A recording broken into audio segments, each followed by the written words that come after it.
老闆，你哋好，我係小何。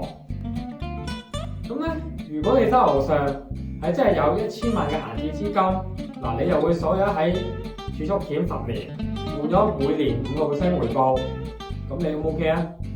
嗱，我相信大部分嘅老闆咧都係搖晒頭㗎啦。咁點解咧？因為個資金流動性咧就係分唔掂。咁但係點解金融圈嘅老闆都係中意用保單去做配置咧？個秘訣咧就係在於保費融資 （Premium Financing） 啦，即係好似買樓咁，你做按揭一樣，1000萬嘅保單，你只需要用200萬嘅本金，咁剩翻低嗰800萬咧就同銀行去借錢啦。咁假設個利率咧就係3.5厘。嗱，我哋先嚟計一計呢條數先。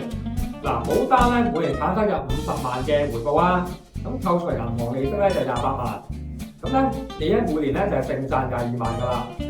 咁用到你實際出嘅200萬本金去計，咁你本金嘅回報率咧，即係 ROE 咧，直接就由5%即刻翻去到15%啦。好啦，咁更加正嘅係咩咧？就係你慳嗰800萬嘅現金咧，依然留咗喺身邊去做營運啦，或者係搶佔商機，咁實現咧就一機兩用啦。咁當然啦，槓桿咧就係雙刃劍嚟嘅。操作嘅時候咧，一定要留意加息嘅風險同埋中途退保嘅損失。好啦，如果係想知道你嘅資產架構咧係咪適合做保費融資咧，咁點擊資訊欄連結嚟揾我小何啦。